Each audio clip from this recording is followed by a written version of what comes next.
Lancashire County Cricket Club, one of the great counties, county champions on 12 occasions and winners of 10 major one-day trophies.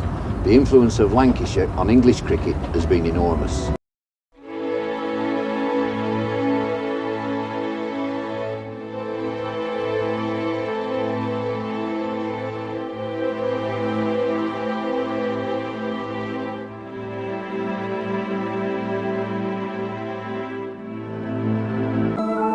The names are enshrined in cricketing history, from Archie McLaren to Cyril Washbrook, and from Sidney Barnes to Brian Statham. I didn't know what was going to happen when it pitched. Statham again to Ray Lindwall, and a fast one gets his stumps. Ever. In later years, one-day success was expected almost as of right, and players like Jack Bond, David Hughes, Harry Pilling, Jack Simmons all became household names.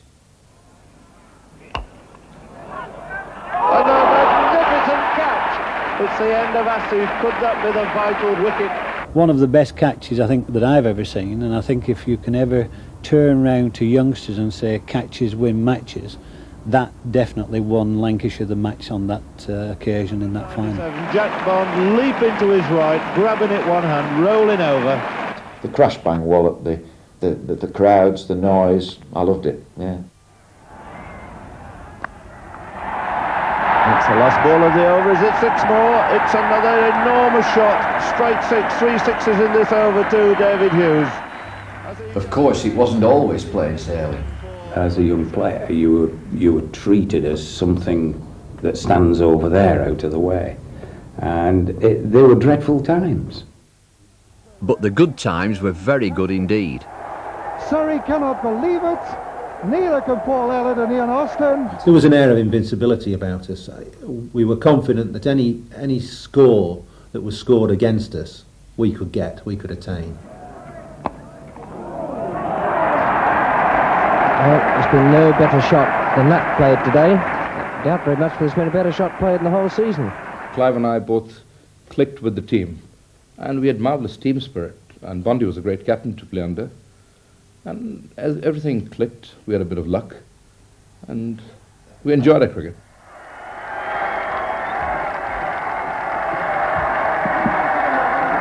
The history of Lancashire County Cricket Club is full of cricketing legends.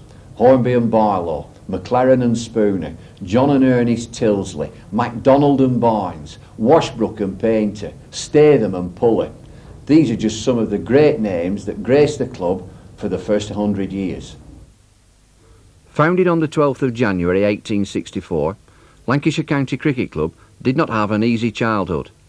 Despite a victory in the first true county match in July 1865 against Middlesex at Old Trafford, an extraordinary game in which the first innings scores were tied, and the Middlesex underarm bowler, Viel Edward Walker, took all 10 Lancashire second innings wickets. County cricket was by no means an instant success. The county championship then included just a handful of teams, and many of the players were gentlemen of leisure. Consequently, away games were often far too much trouble for these players, and their places were taken by lowly paid professionals who were treated very much as second-class citizens.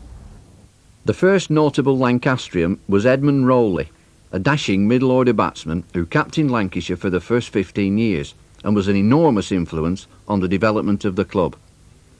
Old Trafford, which today is one of the premier test match arenas in world cricket, was then surrounded by fields and almost totally inaccessible to the public. It was also bedevilled with arguments over preferential treatment to members of the Manchester Cricket Club, who exercised a stranglehold over the management of the county club. Despite these teething troubles, Lancashire were nevertheless champions no less than 6 times between 1879 and 1925. Dickie Barlow was to form with Albert Neilson Hornby one of the most potent opening partnerships in county cricket. The first title was shared with Nottinghamshire in 1879, and the following year saw 2 significant changes. The Manchester Cricket Club and the Lancashire County Club amalgamated, and Hornby was made captain. Hornby was a colossus in Lancashire's history, an authoritarian figure as both captain and later as president. But his brilliance as both batsman and fielder and his skill as a tactician and a motivator was undoubted. He was an excellent sportsman. Not only did he captain Lancashire at cricket, he captained England, bringing a test here to Old Trafford before there was one at Lord's. He also captained England at rugby, he played for Blackburn Rovers at football, and he was a very good athlete and boxer. His opening partner was Richard Barlow. He was another fitness fanatic. He had to keep up with the impetuous Hornby. The 1881 season was a triumph, with 10 wins and 3 draws from 13 matches in an unstoppable march for the championship. Astonishingly, 6 of those wins were by an innings, and the title was retained in 1882. Around this particular period there were 2 outstanding all-round players. The first one was Alan Steele, who was a brilliant batsman, an excellent fielder, and the first bowler to turn it both ways. Johnny Briggs was the other magnificent all-rounder, a magical little player who made his debut at 16. He was the first test bowler to take 100 wickets. He was the only test player to score a century and take a test hat-trick. Briggs took nearly 1,700 wickets for Lancashire, a record for the county until being overtaken by Brian Statham.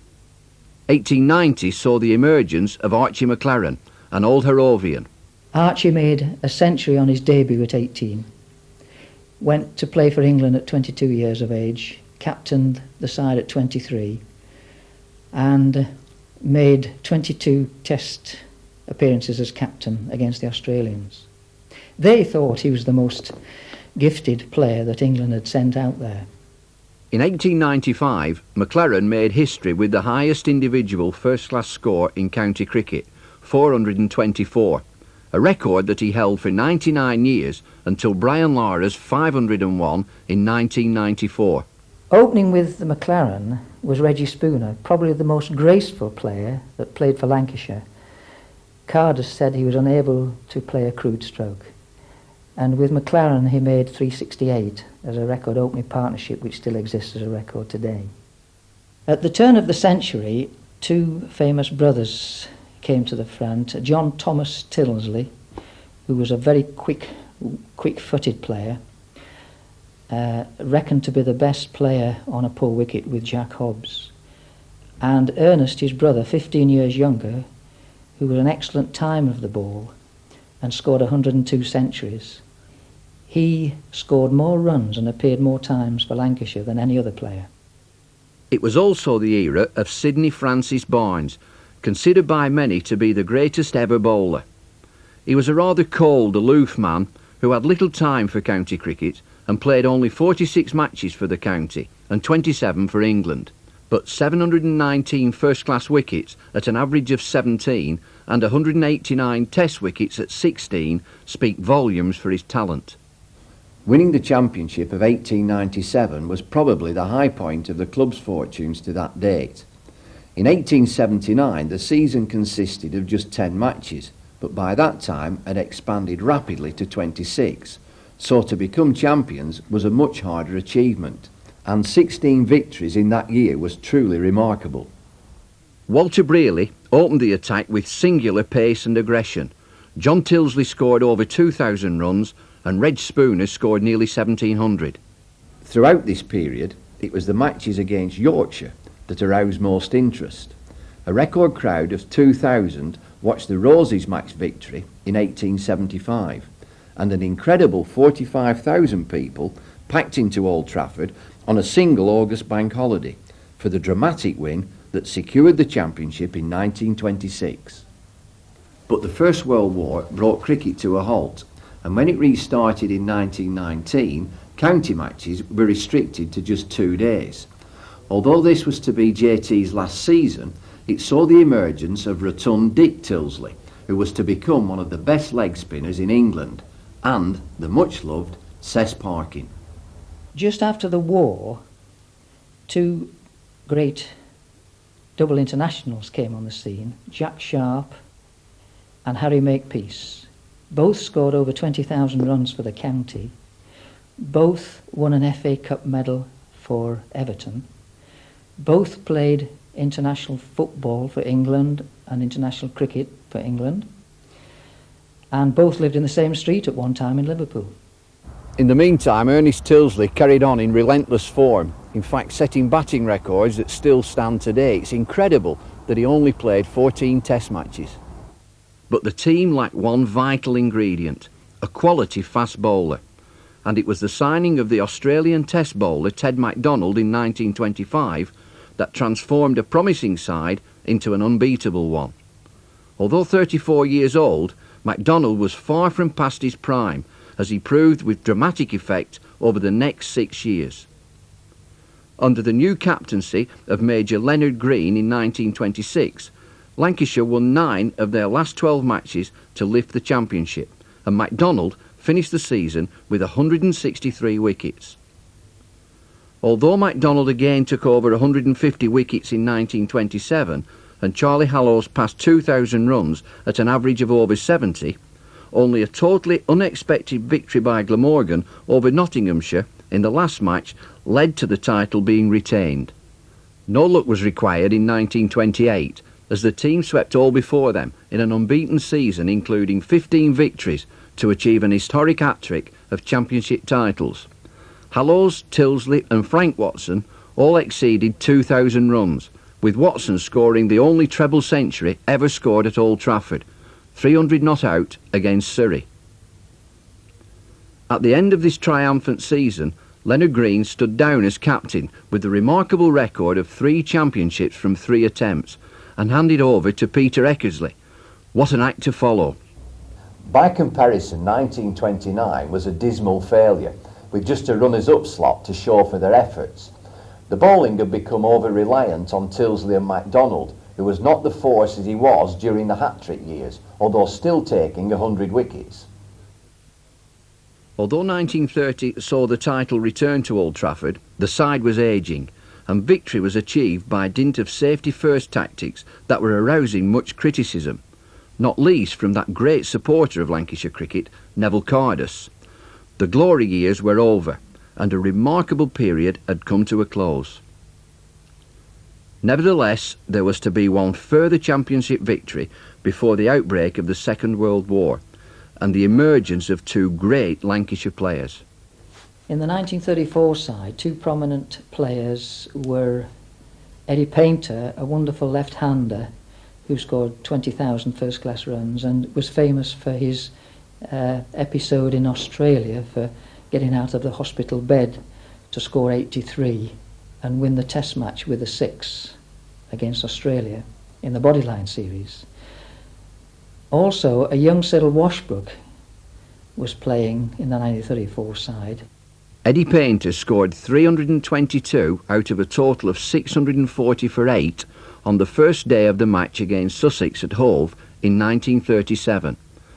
This is the second highest individual score by a Lancashire player, and only one Englishman has ever scored more runs in a day. Throughout the war years, Old Trafford was taken over by the Royal Engineers and was used as a transit camp and a storage depot. Air raids damaged the ground and the pavilion, and an appeal was launched when hostilities ceased to rebuild the ground and its facilities to modern standards. Inevitably, when cricket was resumed in 1946, there were many changes to the team. Winston Place and Cyril Washbrook formed an awesome opening partnership, and Washbrook outscored even Dennis Compton with 2,400 runs at 68.57. He was a very aggressive type of batsman, who really wanted to dominate the bowling from the word go, and he would always take on the quickies. He was a good hooker and a good puller, and he wasn't particularly good driving, especially on the offside. He'd whack it through mid-wicket and through mid-on, but to drive on the offside extra cover, and it wasn't sort of in his repertoire. In 1947, the talents of Washbrook and Place blossomed in harness. Both exceeded 2,500 runs, with Washbrook scoring double centuries against Sussex and Surrey at Old Trafford within the space of 6 days. Dick Pollard took 144 wickets and new captain Ken Cranston 83. Ken Cranston's career was extraordinary. A fast medium bowler and a dashing late order batsman, he played 8 tests and captained England in one of them. Here is new test man Kenneth Cranston, clean bowling Dawson. Yet cricket clearly held only limited appeal for him, and after just 2 seasons he turned his back on the game to pursue a career in dentistry in 1948 and never played first-class cricket again. The captaincy was passed on to a young 23-year-old amateur, Nigel Howard. His first season, 1949, was an unhappy one, and he attracted considerable criticism as the side finished 11th. But the emergence of 3 bowlers in 1950 was to cause a dramatic change in fortunes. Roy Tattersall turned to off-spin and took 171 wickets at 13. Malcolm Hilton, a left-arm spinner, took 127 wickets at 15, and a 20-year-old quick bowler called Brian Statham was starting his career. We were joint champions with Surrey. It all hinged on the last match of the season with Surrey at the Oval, and all we required was first innings lead, and we'd have won the championship outright. But Peter May, who got his cap in that match, he got a magnificent 100, and they just managed first innings lead and went on to win the match. Nevertheless, it had been a wonderful season, but it was to prove Lancashire's last championship up to the present day.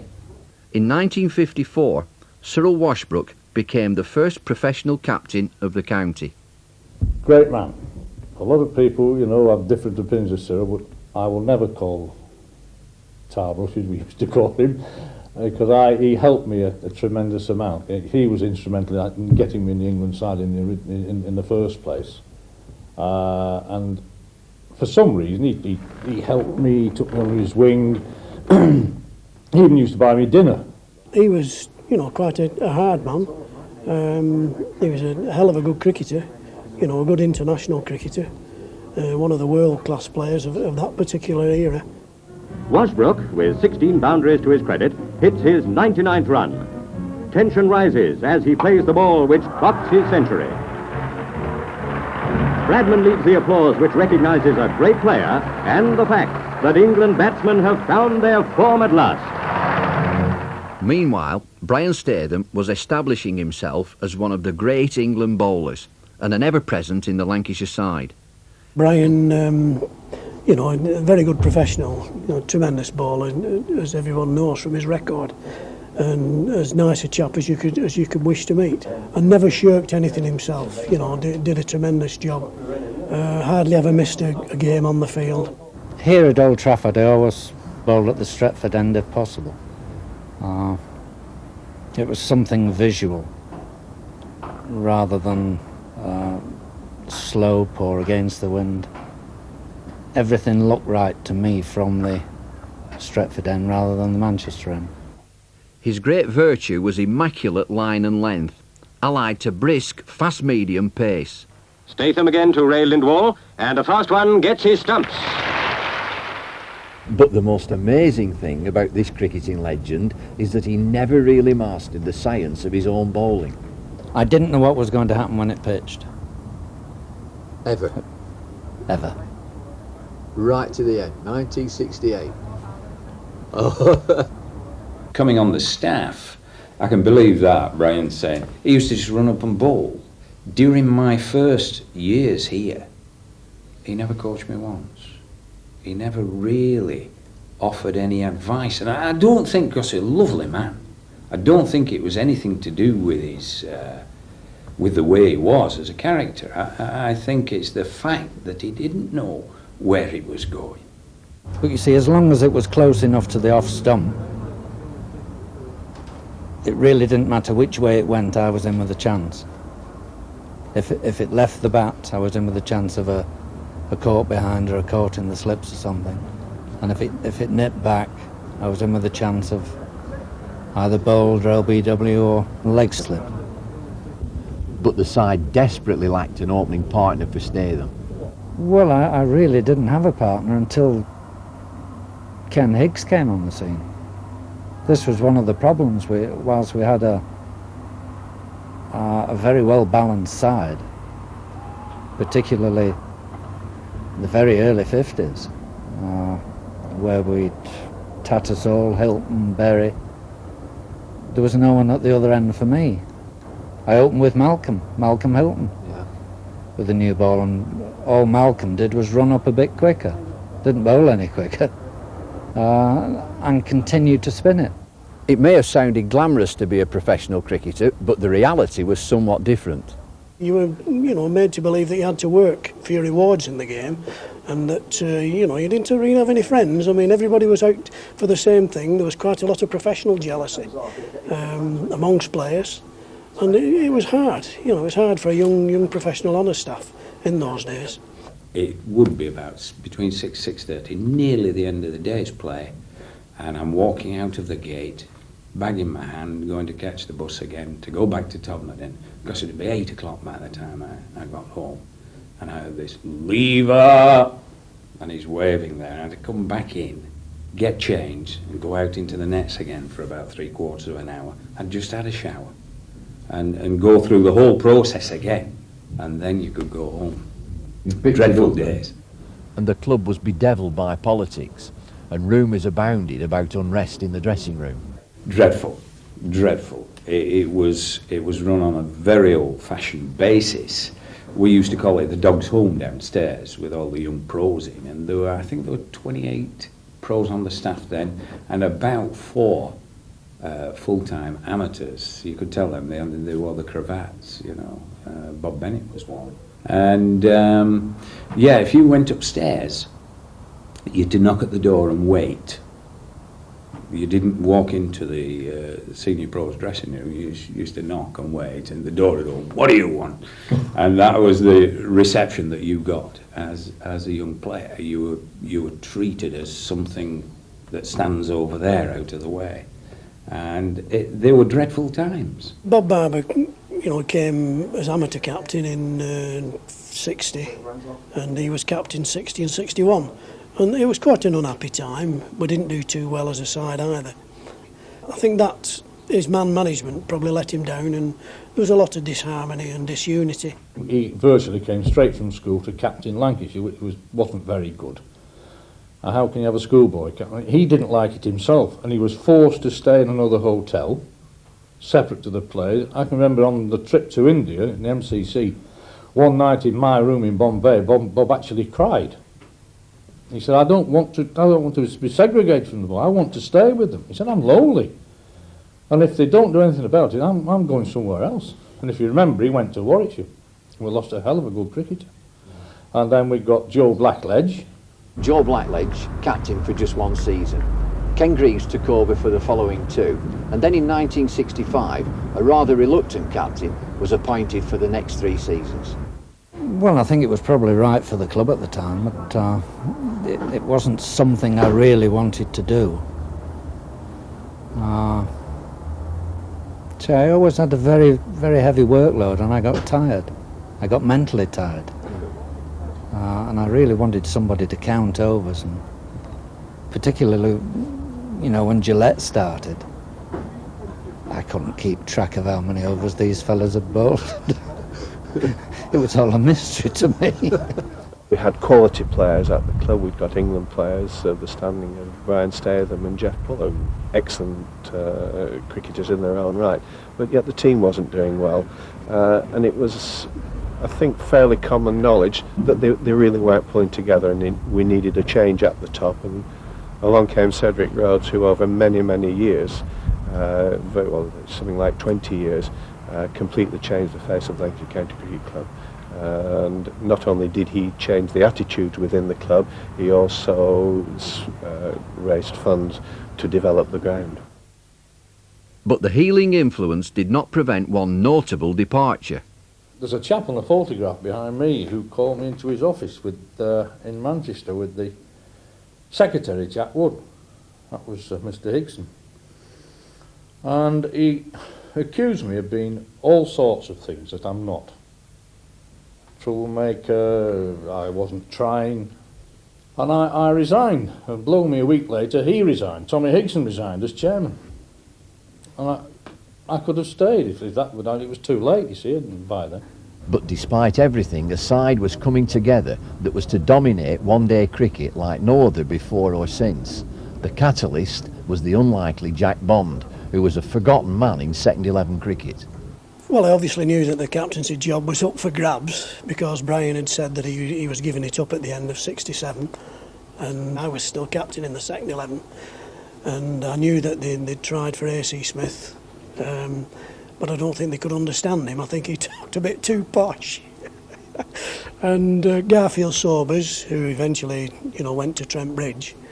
I don't know whether it's a question of money or what with Garfield, but he didn't want to come, and in the end they got to February and no captain appointed, and they just turned to me and asked me if I would do it on a caretaker basis, virtually. There was no sort of long-term job being offered. Bond was faced with a young and largely untried squad, and the backlash of the abrupt departure of some of the older players, including former skipper Ken Greaves. They finished about 5 or 6 cap players, before Jack took over, and the players were in the team when it was announced in the Manchester Evening News that they'd been sacked, and none of the players on the field knew. But it all began to come together, partly due to the arrival of 2 overseas players. We had 2 world-class players in Farouk Engineer and Clive Lloyd, and I think at that time, and possibly even today, they may have been the best 2 of overseas players in the country together. Farouk doing well, not only to stop that, but to have the bails flicked off as well. Moving in again. Yet another bounce at a Clive Lloyd, and how magnificently he put that away through mid-wicket, controlled, hook shot all the way along the ground. Later on, when Rice and Hadley were at Trent Bridge, they were, probably equally as valuable to that side as Clive and Farouk were to ours. And yeah, the whole thing was probably based on Clive and Farouk, and we had spin-offs. I mean, lads learned a lot from watching Clive play. Proctor to him again. And just look at that, one couldn't wish to see a better or more perfectly placed straight drive. 4 more runs, and the delight on the Lancashire supporters there. I love the atmosphere. You're there to fight all these Lancastrians, and they're singing all these songs. And the point about it, although I was a West student, I felt I was one of them, and I was accepted as one of them. That's a good thing about it. And you wanted to do well. You always wanted to do well for the Lancastrians, for the supporters that we had. We had probably have some of the best supporters in the country. The lads made me feel very welcome, and I think as you have success on the pitch, you have the atmosphere gets better in the dressing room too, and all the lads were rooting for each other, and I think it was all a tremendous team effort, really. Let's face it, Clive taught us things in the field. I mean, he could do things physically that we couldn't attempt to do, but he improved our fielding. And that was one of our big aces in the one-day game at that time with the Sunday League and with the Gillette Cup, that we were recognised as the best fielding side in the country bar none, with diamonds in it like Clive Lloyd. Well, he's pushing it, he's taken a single to Lloyd, and it must be out. Just look at that. It had to happen in this match, it really had to happen. That was brought over by Bondi. I can always remember one saying that, when we're going out to field in a Sunday League game, if your whites aren't dirty when you come back, I'll want to know the reason why. Oh, when John Sullivan's gone sprawling into the crowd, these Lancashire boys will do anything to stop the ball. Clive and I both clicked with the team, and we had marvellous team spirit, and Bondi was a great captain to play under. Great guide and somebody to talk to, very knowledgeable about the game, and not only that, he was very good with people as well. He tended to get to know what made people tick, and so we could help them in that way. We didn't win the championship because of the weather. If we had the type of covering that they have now, we would have won the championship hands down, 5 or 6 times or even more, because we were third, we were second, we were fourth, and we would miss probably 10, 15 days of cricket through bad weather. And the point is, it's just that we didn't have the drying up facilities, we don't have the balloon covers that we have now. And I feel it is a tragedy, because people think that we were only one-day cricketers. We played quite well in those 3-day games, but we were always beaten by the weather.